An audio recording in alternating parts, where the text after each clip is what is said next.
Good morning friends, आपका हमारे channel एक ही ट्यूटोरियल में पुनः एक बार स्वागत है। आज जो हम टॉपिक जो स्टडी कर रहे हैं उस टॉपिक का नाम है महाराणा प्रताप।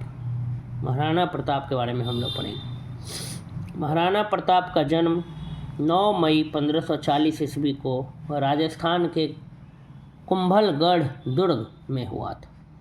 महाराणा प्रताप का जन्म जो है वो 9 मई 1540 ईस्वी को राजस्थान के कुंभलगढ़ किले में हुआ था, लेकिन उनकी जयंती हिंदी तिथि के अनुसार ज्येष्ठ शुक्ल तृतीया को मनाई जाती है। महाराणा प्रताप का जन्म जो था वो 9 मई 1540 ईस्वी को राजस्थान के कुंभलगढ़ किले में हुआ था, लेकिन उनकी जयंती हिंदी तिथि के अनुसार ज्येष्ठ शुक्ल तृतीया को मनाई जाती है। उनके पिता महाराजा उदय सिंह और माता रानी जीवत कंवर थी। वे राणा सांगा के पौत्र थे। महाराणा प्रताप को बचपन में सभी कीका नाम लेकर पुकारा करते थे। महाराणा प्रताप का जन्म जो था वो 9 मई 1540 ईस्वी को राजस्थान के कुंभलगढ़ किले में हुआ था। दुर्ग माने होता है किला। कुंभलगढ़ दुर्ग में हुआ था, लेकिन उनकी जयंती अगर हिंदी तिथि के अनुसार देखें तो ज्येष्ठ शुक्ल तृतीया को मनाई जाती है महाराणा प्रताप जयंती। उनके पिता महाराजा उदय सिंह और माता रानी जीवत कंवर थी। वे राणा सांगा के पौत्र थे। महाराणा प्रताप को बचपन में सभी कीका नाम लेकर पुकारा करते थे। महाराणा प्रताप को बचपन में लोग कीका नाम करके पुकारा करते थे। महाराणा प्रताप का राज्याभिषेक गोगुंदा में हुआ था। राणा प्रताप के पिता उदय सिंह ने अकबर से भयभीत होकर, अकबर से डरकर मेवाड़ त्याग कर अरावली पर्वत पर डेरा डाला और उदयपुर को अपनी नई राजधानी बनाया था। महाराणा प्रताप का राज्याभिषेक जो था वो गोगुंदा में हुआ था। राणा प्रताप के पिता उदय सिंह ने अकबर से डरकर, अकबर से भयभीत होकर मेवाड़ त्याग कर अरावली पर्वत पर डेरा डाल दिया और उदयपुर को अपनी नई राजधानी बनाया था। हालांकि तब मेवाड़ भी उनके अधीन था। महाराणा उदय सिंह ने अपनी मृत्यु के समय अपने छोटे पुत्र को गद्दी सौंप दी थी, जो कि नियमों के विरुद्ध था। उदय सिंह की मृत्यु के बाद राजपूत सरदारों ने मिलकर महाराणा प्रताप को मेवाड़ की गद्दी पर बैठाया। उनके राज्य की राजधानी उदयपुर थी। राज्य सीमा मेवाड़ थी।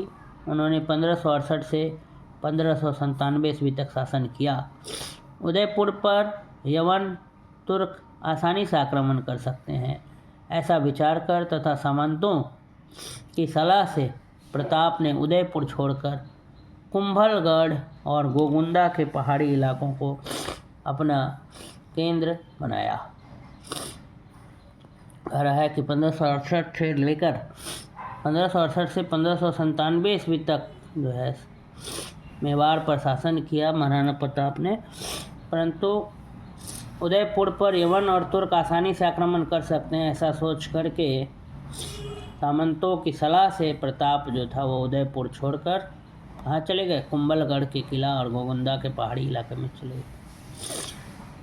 महाराणा प्रताप की वीरता के साथ साथ उनके घोड़े चेतक की वीरता भी विश्वविख्यात है। बहुत बार ये प्रश्न पूछा भी गया है कि महाराणा प्रताप के घोड़े का क्या नाम था। महाराणा प्रताप के घोड़े का नाम था चेतक। महाराणा प्रताप की वीरता के साथ साथ, महाराणा प्रताप तो वीर थे ही, उनकी वीरता के साथ साथ उनका जो घोड़ा था चेतक, उसकी वीरता भी विश्वविख्यात है, वर्ल्ड फेमस। चेतक बहुत ही समझदार और वीर घोड़ा था, जिसने अपनी जान दांव पर लगाकर 26 फुट गहरे दरिया से कूदकर महाराणा प्रताप की रक्षा की थी। चेतक जो था बहुत ही समझदार और वीर घोड़ा था, जिसने अपनी जान क्या किया दांव पर लगाकर 26 फुट गहरा दरिया से कूदकर महाराणा प्रताप की क्या की थी? रक्षा की थी। हल्दी घाटी में आज भी चेतक का मंदिर बना हुआ है। महाराणा प्रताप का हल्दी घाटी के युद्ध के बाद का समय पहाड़ों और जंगलों में व्यतीत हुआ है। अपनी पर्वतीय युद्ध नीति के द्वारा उन्होंने अकबर को कई बार मात दी। यद्यपि जंगलों और पहाड़ों में रहते हुए महाराणा प्रताप को अनेक प्रकार के कष्टों का सामना करना पड़ा, किंतु उन्होंने अपने आदर्शों को नहीं छोड़ा। महाराणा प्रताप के मजबूत इरादों ने अकबर के सेना नायकों के सभी प्रयासों को नाकाम बना दिया। उनके धैर्य और साहस का यह असर था कि 30 वर्ष के लगातार प्रयास के बावजूद अकबर महाराणा प्रताप को बंदी न बना सका।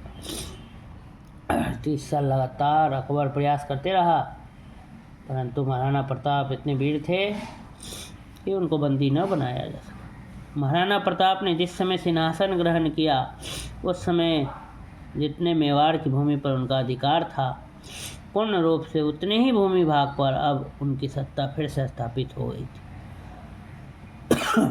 12 वर्ष के संघर्ष के बाद भी अकबर उसमें कोई परिवर्तन न कर सका और इस तरह महाराणा प्रताप समय की लंबी अवधि के संघर्ष के बाद मेवाड़ को मुक्त करने में सफल रहे और ये समय मेवाड़ के लिए एक स्वर्ण युग साबित हुआ। मेवाड़ पर लगा हुआ अकबर ग्रहण का अंत 1585 ईस्वी में हुआ। उसके बाद महाराणा प्रताप उनके राज्य की सुख सुविधा में जुट गए, परंतु दुर्भाग्य से उसके 11 वर्ष के बाद ही 19 जनवरी 1597 में अपनी नई राजधानी चावंड में उनकी मृत्यु हो गई। तो महाराणा प्रताप की जो मृत्यु 19 जनवरी 1597 में नई राजधानी चावंड में हुई। अकबर महाराणा प्रताप का सबसे बड़ा शत्रु था, पर उनकी यह लड़ाई कोई व्यक्तिगत द्वेष का परिणाम नहीं थी, कोई व्यक्तिगत लड़ाई नहीं थी, बल्कि अपने सिद्धांतों और मूल्यों की लड़ाई थी। एक वह था जो अपने क्रूर साम्राज्य का विस्तार करना चाहता था, जबकि एक तरफ महाराणा प्रताप जो थे अपनी मातृभूमि की स्वाधीनता के लिए संघर्ष कर रहे थे। अकबर जो था अपने क्रूर साम्राज्य का क्या करना चाहता था, विस्तार करना चाहता था, और महाराणा प्रताप जो थे वो अपनी मातृभूमि की स्वतंत्रता के लिए संघर्ष कर रहे थे। महाराणा प्रताप की मृत्यु पर अकबर को बहुत ही दुख हुआ, क्योंकि हृदय से वो महाराणा प्रताप के गुणों के क्या थे, प्रशंसक थे। महाराणा प्रताप की जब मृत्यु हो गई तो अकबर को भी इसमें दुख हुआ था, क्योंकि हृदय से दिल से महाराणा प्रताप के वो गुणों के क्या थे, प्रशंसक थे। महाराणा प्रताप के गुणों को तारीफ करते थे और अकबर जानता था कि महाराणा प्रताप जैसा वीर धरती पर कोई नहीं। प्रताप की मौत का समाचार सुन अकबर रहस्यमय तरीके से मौन हो गया और चुप हो गया और उसकी आंखों में आंसू आ गए। तो महाराणा प्रताप की मौत की खबर, वीरगति की खबर जब अकबर को मिली तो अकबर भी क्या हो गया था, मौन हो गया था और उसकी आंखों में भी आंसू आ गए थे।